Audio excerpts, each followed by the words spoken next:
Bonjour à tous et à toutes, donc je voulais faire une petite vidéo, j'avais à cœur de faire ça. Donc c'est par rapport à comment nous voyons les autres, en fait. Et que nous devons voir les autres comme Dieu les voit. Beaucoup, nous sommes à mettre des étiquettes aux autres. Nous avons des idées préconçues sur les autres.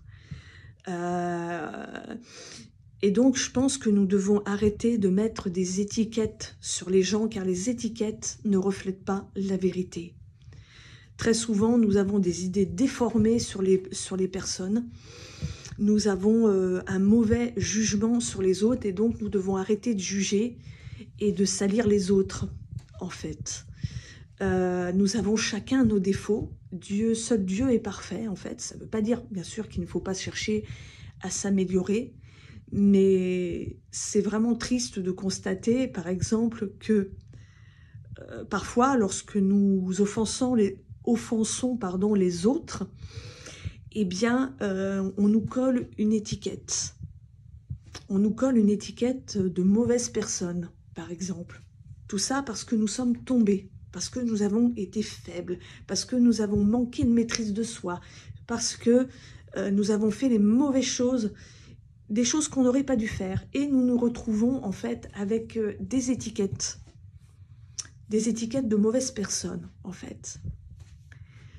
C'est comme si, par exemple, vous vous disputez avec votre mari et votre femme, et parce que votre mari a commis une erreur, votre femme a commis une erreur, et bien du coup, vous avez une vision déformée de votre épouse, vous avez une vision déformée de votre mari. C'est la même chose en amitié ou, par exemple, dans la famille.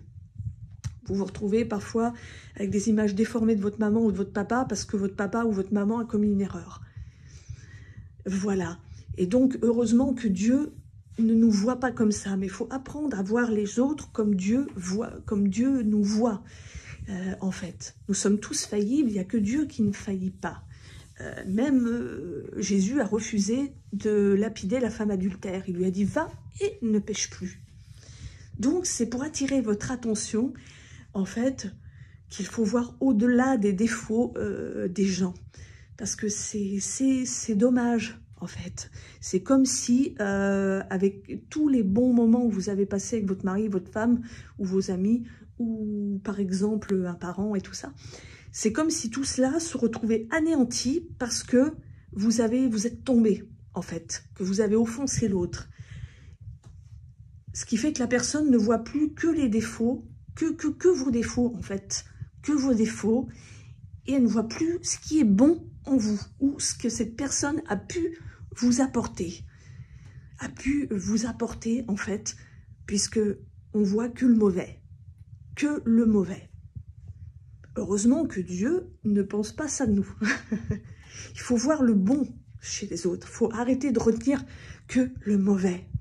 Lorsqu'une personne vous offense et qu'elle vous demande pardon, pourquoi continuer à retenir l'offense si Dieu lui-même nous pardonne et ne se souvient plus de nos offenses?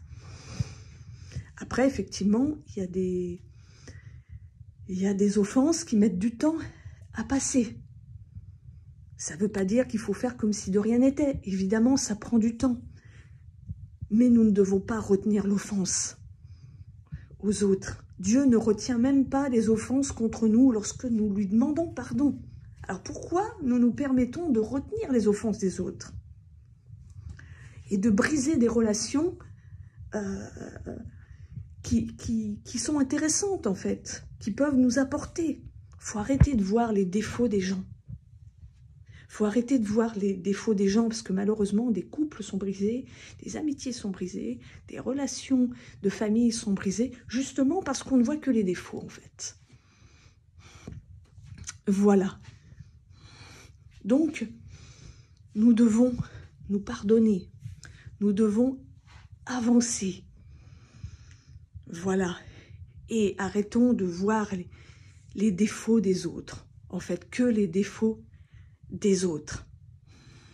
Mais au contraire, si vous vous apercevez qu'une personne, justement, a des problèmes avec telle ou telle chose, eh bien, plutôt que de laisser la personne dans son coin, si par exemple c'est une personne proche de vous, eh bien, priez pour elle, priez pour qu'elle change, aidez-la, plutôt que de la condamner. C'est ce que Christ aussi nous demande, que le plus fort aide le plus faible. Voilà. Parce qu'on n'est pas meilleurs les uns les autres, on a tous nos défauts, on a tous nos péchés, on est tous susceptibles de tomber. Mais si Christ agissait comme nous, on ne s'en sortirait pas. Donc, changer aussi.